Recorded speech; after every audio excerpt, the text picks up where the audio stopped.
90 depois de Cristo, a igreja foi chamada de igreja, de eclesia. Pela primeira vez, as reuniões dos cristãos foram chamadas de eclesia somente nesse período. E você sabia que as reuniões dos cristãos não eram em templos, eram em casas? Você sabia que somente no século IV ou V da era cristã começou-se a ideia da construção do templo cristão, por conta da conversão do Constantino, que era um imperador, ou da pseudo-conversão, porque logo nos primeiros templos construídos fica-se ali a percepção dessa pseudo-conversão, porque os templos vão ganhar formatos das basílicas romanas, eles vão ter uma plataforma mais elevada para separar o clero do povo, e no meio dessa plataforma você vai ter uma cadeira que é a cadeira do trono romano, a cadeira parecida com a cadeira do imperador romano, que é a cátedra. É ali que vai ficar o bispo da igreja, o líder responsável daquela igreja. E num canto da igreja vai ter uma passagem para o sol, vai iluminar exatamente a cadeira, a cátedra, onde fica sentado ali o líder da igreja, porque o Constantino acreditava no Deus Sol. Então, quando ilumina ali a cátedra e aqueles discursos do clero começam para orientar aquele povo, então se rompe um ciclo até então, no V século, que não havia. Todos os cristãos viviam em comunidade, tinham coisas em comum. Mas naquele momento ali, houve um rompimento. Agora,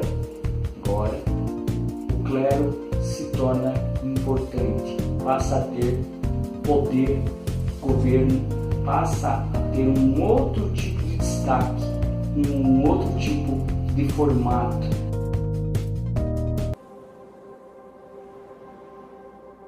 Liturgia. Então, quando você fala de liturgia, logo vem alguma imagem religiosa na tua cabeça. Um padre fazendo, algum tipo de ritual, um pastor fazendo algum ritual, mas liturgia é a arte de entrar na presença de Deus. Muitas coisas têm a ver com a experiência de transcendência das pessoas, com a experiência de espiritualidade das pessoas. E tem se percebido cada vez mais a importância, tanto que até a Organização Mundial da Saúde mudou a sua categoria de enfermidade e mudou também as suas definições de saúde para abranger essa questão da espiritualidade. Por quê? Porque o ser humano ele é integral, ele é mais do que só alma, ele é mais do que só corpo, ele vai além, ele transcende. Esse transcender, esse contato com aquilo que é superior, aquilo que vai além de nós mesmos, nós chamamos de espiritualidade. Portanto, espiritualidade é a palavra do momento. É uma palavra que se derramou, inclusive, sobre o mercado de trabalho. E se você acha que o pastor e o padre estão fora da moda, então agora você precisa pensar no coach. O coach é o novo pastor. O coach é o novo padre. O coach é o novo religioso. É o novo religioso que leva para as pessoas métodos litúrgicos para fazer as pessoas entrarem em algum tipo de nirvana ou algum tipo de estado espiritual melhor. Do conceito bíblico cristão, nós temos alguns pensamentos e reflexões. Nós temos 3 questões que são básicas quando nós falamos de liturgia, que é o culto, a reunião dos cristãos. Depois você tem batismo, depois você tem a ceia.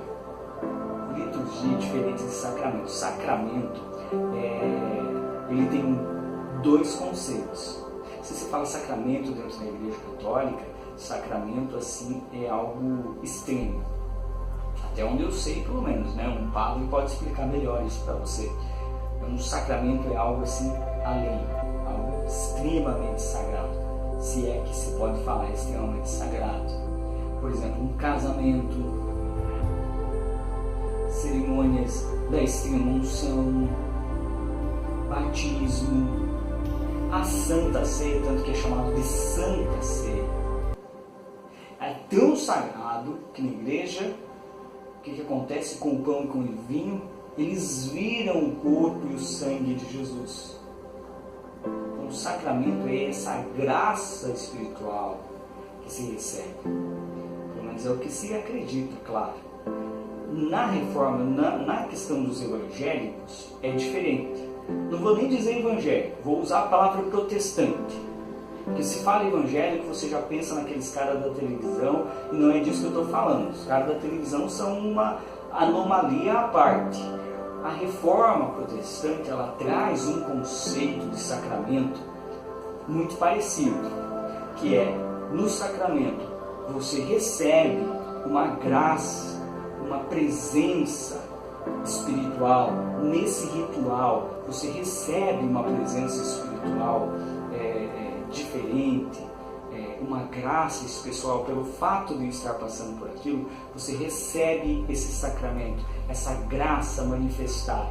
Então, uma parte da reforma protestante, algumas igrejas vão acreditar, então, que quando você passa pelo batismo, pela ceia do Senhor, você está experimentando uma graça, um poder, uma experiência que ela é não só fundamental, mas também ela transforma você de dentro para fora. Uma outra parte vai dizer que não, que o batismo, o culto e a ceia são apenas um memorial. Lembrando, abre parênteses de novo, que quando nós falamos da ceia e do batismo, são as duas ordenanças que Jesus deixou. Tá? São as duas ordenanças que Jesus deixou, pelo menos esse é um denominador comum entre uma grande parte dos teólogos. São as duas ordenanças principais da igreja. E aí, é claro, lá na igreja católica você vai ter 7 categorias de sacramento. E dentro dessas 7 categorias vai ter aí diversas cerimônias, diversos rituais que são sacramentos.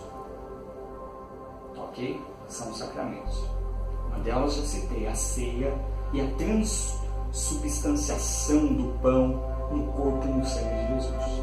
Aí, na reforma protestante, eles vão dizer assim, não, ela é uma ordenança, a ceia, ela é uma ordenança, mas o corpo ali, o pão e o vinho não viram sangue, não viram o pão, o corpo. Eles são uma memória, uma referência, apontam para Jesus. Ok? Apontam. E aí algumas igrejas evangélicas vão entender também a ceia como um sacramento, mas não no sentido sacramento com esses dois sentidos, no sentido católico e no sentido reformado. Mas aí algumas igrejas dão um terceiro passo, falam assim, ela não é um sacramento. Não necessariamente você vai receber uma graça espiritual só porque participou daquele rito.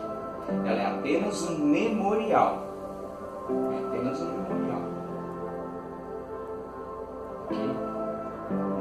Não estou dizendo para você crer em nenhuma dessas, essa é a certa ou essa é a errada. Eu estou dizendo para você as posições da igreja, as posições litúrgicas.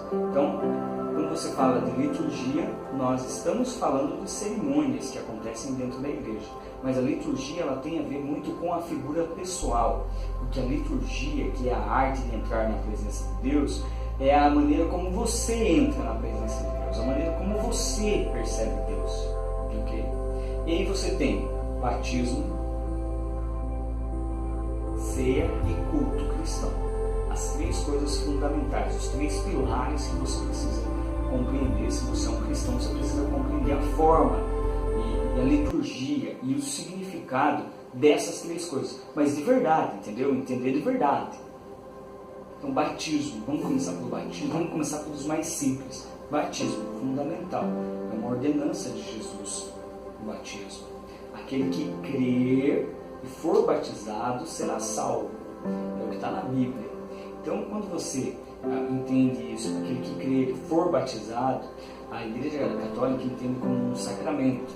Portanto, os católicos romanos vão entender, por exemplo, que a salvação ela acontece no batismo. Por quê? Porque aquele que crê e for batizado, quem for batizado será salvo. Então ele entende que se eu batizo, por exemplo, uma criança, ela está salva. E a partir daí, para que ela mantenha essa salvação, para que ela possa alcançar a vida eterna, ela tem que cumprir os sacramentos. Então essa é basicamente assim que se entende. Agora, para a reforma protestante, o batismo ele é uma porta de entrada, ele é um outro símbolo. Ele vai pegar um outro texto, que é o texto de Romanos, que vai dizer que, portanto, fomos sepultados com ele na morte por meio do batismo, com o propósito de que, assim como Cristo foi ressuscitado dos mortos mediante a glória do Pai, também nós vivamos uma nova vida. Então, para a reforma protestante, o batismo ele é esse sepultamento, esse símbolo e ressurreição. Para você se batizar, você precisa ter essa consciência de que você quer sepultar essa vida terrena e buscar as coisas do alto, buscar uma novidade de vida.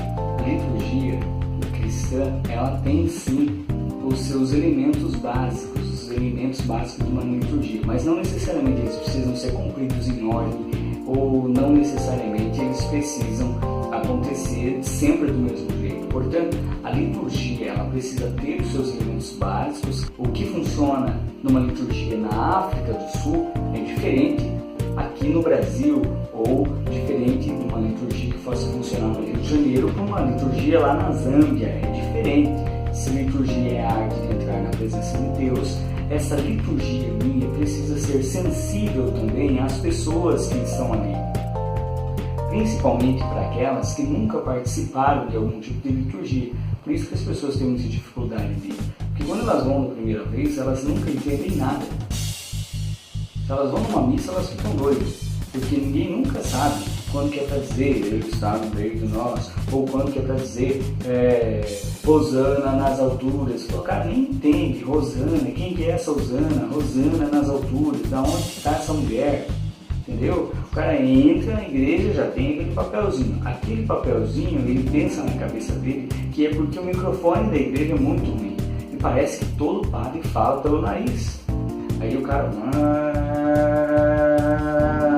não entende nada, ele tenta seguir o papelzinho ali e no fim das contas ele não entende nada. Ele vai vir e nunca mais vai vir. Se você vai numa igreja evangélica, se é pentecostal, é a pior experiência do mundo. O cara fica doido, ele já vai com preconceito, porque ele acha que Deus não é surdo. Pra que esses caras gritam tanto?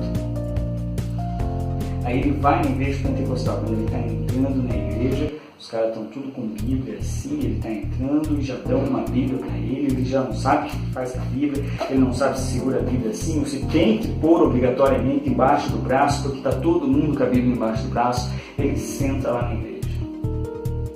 E aí, qualquer igreja é que ele senta, levanta, né? Senta, levanta, ergue o braço, não sei o que. O cara nunca sabe quando que é a hora certa de levantar o braço. E aí os caras começam o culto, começam dizendo que o fogo vai descer. Esse negócio do fogo vai descer já deve causar algum tipo de espanto para quem está ali pela primeira vez. Que fogo vai descer? Da onde que vai vir o tal do fogo, meu Deus do céu? Aí começam a chamar as pessoas. O diácono fulano de tal está com a oportunidade. Diácono literalmente é uma palavra que ele nunca ouviu na vida. Não faz ideia do que possa ser um diácono, mas ele sabe que aquela pessoa é um diácono. Quando começa o louvor e as irmãs começam a cantar, que elas vão para Sião. Nós vamos para Sião, Jerusalém, Jerusalém. Fala, pô, esses caras gostam de viajar, hein? Querem ir para Sião, para Jerusalém. Até agora ele não entendeu nada do culto. Essa é a verdade. E se ele ganha o azar de sentar do lado daquela irmãzinha que é do reteté evangélico, meu irmão, ele tá feito. Porque aí quando começa aquela música, pega o inimigo, pisa no inimigo, pisa no inimigo, pisa no inimigo, e a irmãzinha olha pra ele, o cara fica desesperado. Quando ela olha, pega o inimigo, vamos matar o inimigo, beijar o inimigo, meu Deus, que desespero. Por isso que toda vez que o pastor fala assim, tem alguém para aceitar Jesus, o cara vai porque ele está com medo, ele está desesperado. E ainda mais se a irmãzinha olha para ele e fala assim, vamos. Ele vai na hora, vai na hora. Portanto, pensar a liturgia de uma forma que seja sensível àquelas pessoas que ainda nunca tiveram nenhum contato, que estão indo pela primeira vez na igreja, é fundamental para o sucesso do culto cristão, no sentido bom da palavra sucesso, é claro.